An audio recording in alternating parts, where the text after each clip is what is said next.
दोस्तों, कैसे हैं आप लोग? आई होप आप सब अच्छे होंगे।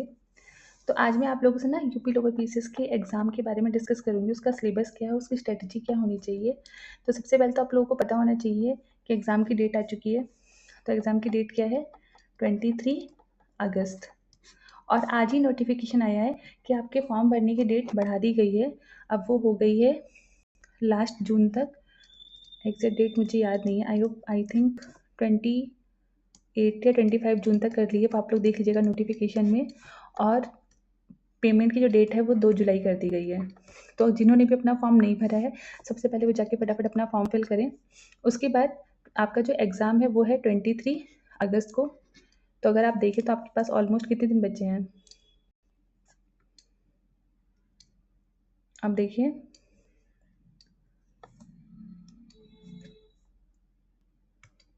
आपका जो एग्ज़ाम है वो है 23 अगस्त को और आज है 17 जून। तो आपके पास ऑलमोस्ट 60 डेज़ बचे हैं। थोड़े से और होंगे बट हम 60 ही मान के चलते हैं। तो हमारे पास ऑलमोस्ट 60 डेज़ बचे हैं और इसमें हमें अपना पूरा पेपर प्लान करना है। तो आपकी स्ट्रैटेजी क्या होनी चाहिए? उसके सबसे पहले इम्पॉर्टेंट है आपको उसका सिलेबस पता होना चाहिए। तो अगर हम यूपी लोअर पीसीएस एग्ज़ाम की बात करें तो टोटल जो क्वेश्चन आते हैं इसमें, टोटल क्वेश्चन जो आते हैं वो 100 क्वेश्चन होते हैं। और वो कितने मार्क्स के होते हैं? 100 मार्क्स के क्वेश्चन होते हैं। जिसमें सबसे ज़्यादा वेटेज जो है आपका वो होता है यूपी जीके का और फिर कंप्यूटर का। देन आपका आता है हिंदी, डीआई, एनवायरनमेंट, साइंस और उसके बाद जो आते हैं आपके नॉर्मल जो जीएस के सब्जेक्ट्स होते हैं। तो चलिए हम सबसे पहले इसका सिलेबस डिस्कस करते हैं, पेपर पैटर्न डिस्कस करते हैं। तो इसका सिलेबस की अगर हम बात करें तो देखो इसमें क्या-क्या आता है। इसमें सबसे पहले जो आपका आता है वो आता है 5 मार्क्स की आती है आपकी हिस्ट्री, ज्योग्राफी आपकी 5 मार्क्स की आती है, पॉलिटी 5 मार्क्स की होती है, इकोनॉमी 5 मार्क्स की है और करंट अफेयर 5 मार्क्स का है। तो आपके जीएस के सब्जेक्ट प्लस करंट अफेयर को हम मिला लें तो आपके यहाँ से बनते हैं 25 मार्क्स। ठीक है, ये ऐसे सब्जेक्ट्स हैं जो आप लगभग हर एग्जाम के लिए पढ़ते हैं। History, geography, polity. इकोनॉमी बहुत डीप नहीं पूछता। इकोनॉमी में आप बजट, इकोनॉमिक सर्वे पढ़ लीजिए, 5 ईयर प्लान पढ़ लीजिए, नीति आयोग, सिंपल सिंपल चीज़ें जो कॉन्सेप्ट होंगे वो आप इकोनॉमी में पढ़ लेंगे। और उसके बाद करंट अफेयर तो आपके हर ही एग्जाम में पूछा जाता है। तो आप करंट अफेयर तो डेली बेसिस पे अपना प्रिपेयर करते रहिएगा। उसके बाद हम बात करते हैं और कौन कौन सब्जेक्ट्स आते हैं। तो बाकी सब्जेक्ट्स की अगर हम बात करें तो आपका आता है साइंस 10 मार्क्स का, एनवायरनमेंट 10 मार्क्स का, हिंदी 10 मार्क्स का और डीआई 10 मार्क्स का। तो अगर आप यहाँ से देखो तो ये आपके बनते हैं 40 मार्क्स। इसमें से अगर आप किसी स्टेट पीएससी की प्रिपरेशन कर रहे होंगे या अदर एग्जाम की तो वहाँ पर भी आप साइंस पढ़ते ही होंगे, एनवायरनमेंट आप पढ़ते ही होंगे। अलग से आपका हिंदी है, अगर आप आर की प्रिपरेशन करते हो आपने हिंदी भी पढ़ाई होगा। और डीआई जो सबसे इम्पॉर्टेंट सब्जेक्ट है वो है ये आपका, वो है आपका कंप्यूटर और यूपी जीके। ये मिला के आपका बनाते हैं, सिर्फ अकेले 2 सब्जेक्ट मिला के बनाते हैं आपका 35 मार्क्स। और ये ही सबसे इम्पॉर्टेंट सब्जेक्ट है। तो आप लोग जब भी प्रिपरेशन करें तो आपकी फर्स्ट प्रायोरिटी होनी चाहिए कंप्यूटर और यूपी जीके पे, क्योंकि यूपी जीके का सबसे ज़्यादा वेटेज है आपका 20 मार्क्स का। तो अगर आप लोग प्रिपरेशन करना स्टार्ट करें, देखिए अगर आप लोगों ने लेखपाल का एग्ज़ाम दिया होगा, आप में से कुछ लोगों ने लेखपाल का एग्ज़ाम दिया होगा, तो अगर या नहीं दिया है तो आप एटलीस्ट लेखपाल का पेपर देखिए। तो उसका जो पेपर पैटर्न है वो बिल्कुल सेम है, लोअर पीसेस के जैसा ही है। बस इसमें एक ही डिफरेंस था कि वहाँ पर आपकी जो साइंस थी ना वो 5 मार्क्स की पूछी गई थी और यहाँ पर उसका मार्क्स बढ़ के 10 मार्क्स का हो गया है। और वहाँ पे एक सब्जेक्ट आता था रूरल सोसाइटी एंड डेवलपमेंट, जो आपका यहाँ पर नहीं पूछा जाता है।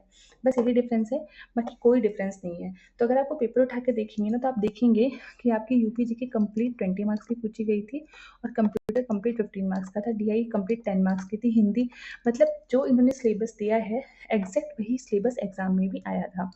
लेकिन क्वेश्चंस का लेवल इजी नहीं था, क्वेश्चंस के जो ऑप्शन थे वो भी बहुत कंफ्यूजिंग थे। एक चीज़ और, अगर आप लोग एग्ज़ाम पहली बार दे रहे हैं तो यहाँ पर आते हैं यूपी, जो भी exam UP triple S C कराता है वहाँ पर आपके आते हैं 5 ऑप्शन, जिसमें से एक होता है नन ऑफ दीज का ऑप्शन।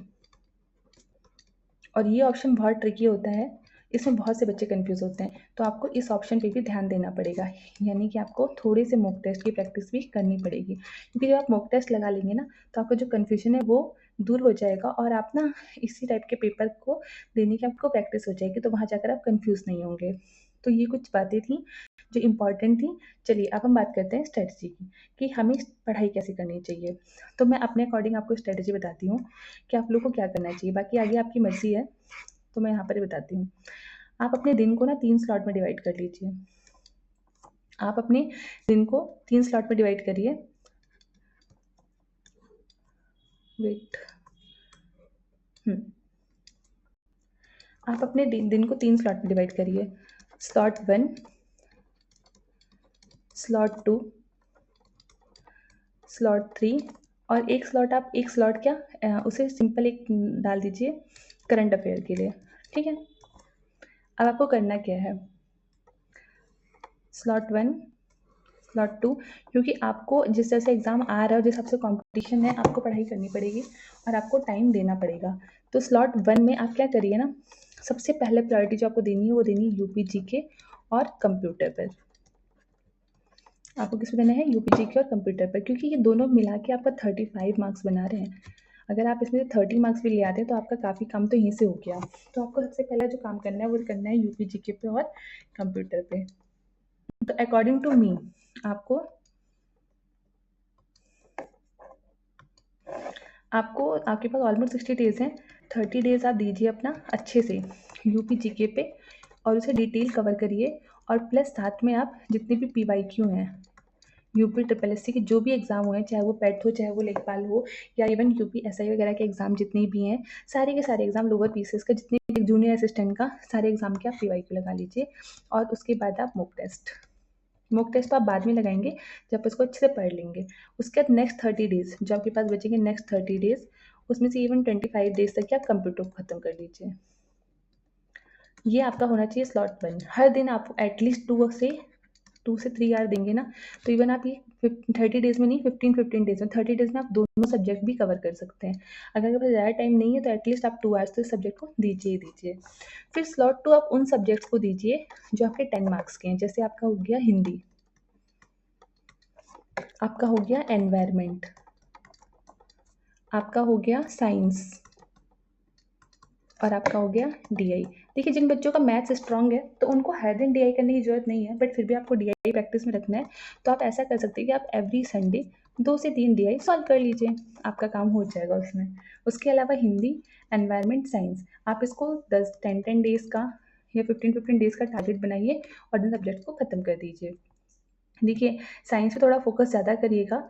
और साइंस में ना आप जो साइंस का टेक्नोलॉजी वाला पार्ट है, जैसे कि डिफेंस टेक्नोलॉजी हो गई आपकी, स्पेस टेक्नोलॉजी हो गई, बायो टेक्नोलॉजी हो गई, ठीक है?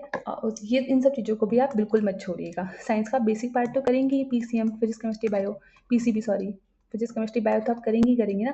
उसके अलावा जो इसका टेक्नोलॉजी पार्ट है ना, जैसे कि आर्टिफिशियल इंटेल, उससे ये तो आप कंप्यूटर में खैर पढ़ लेंगे। जो भी आपकी क्या बोलते हैं उभरती हुई टेक्नोलॉजीज़ है उनको भी आप ज़रूर कवर करिएगा, उनको मत छोड़िएगा। और उसका करंट अफेयर एस्पेक्ट भी कवर कर लीजिएगा। ये हो गया आपका स्लॉट 1 और स्लॉट 2। फिर हम बात करते हैं स्लॉट 3 की। तो स्लॉट 3 में आपको क्या करना चाहिए, स्लॉट 3 तो आप हमेशा उन सब्जेक्ट्स को पढ़ ही चुके हैं। तो स्लॉट 3 में आते हैं आपके हिस्ट्री आप कवर करिए, ज्योग्राफी कवर करिए, पॉलिटी और इको, ठीक है? ये 4 सब्जेक्ट हैं। ये 4 सब्जेक्ट आप सभी एग्जाम्स के लिए पढ़ते होंगे, तो इनको थोड़ा कम टाइम भी है क्योंकि आपका सारा प्रिपेयर हो गई, तो आप एटलीस्ट 1 आवर देके बस इनको रिवाइज कर लीजिए और इनके पीवाईक्यू लगा लीजिए। इतना भी आप कर लेंगे तो आपके लिए इनफ होगा। वैसे भी इनका वेटेज सिर्फ 20 मार्क्स का है, लेकिन आपको इस पे स्लॉट 1 आपको अच्छे से करना है और स्लॉट 2 भी आपको थोड़ा अच्छे से देखना है। नेक्स्ट करंट अफेयर आपका मात्र 5 मार्क्स का आएगा, सिर्फ 5 मार्क्स का करंट अफेयर आएगा। तो करंट अफेयर आप डेली हाफ आवर आप करंट अफेयर करते रहिए, क्योंकि करंट अफेयर एक ऐसा सब्जेक्ट है जो बहुत वास्ट है।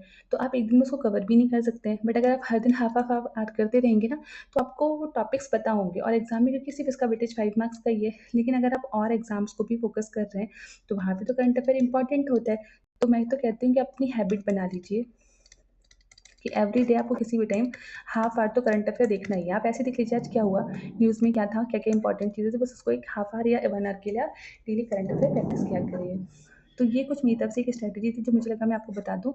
इसके अलावा मैं अपनी तरफ से आपके लिए क्या ला सकती हूँ, तो मैं कोशिश करूँगी कि मैं आप लोगों के लिए 2 वीडियोज़ अल्टरनेट डेज़ पे लेकर आया करूँ। उससे एक वीडियो एवरी डे 1 वीडियो लेकर आऊँगी।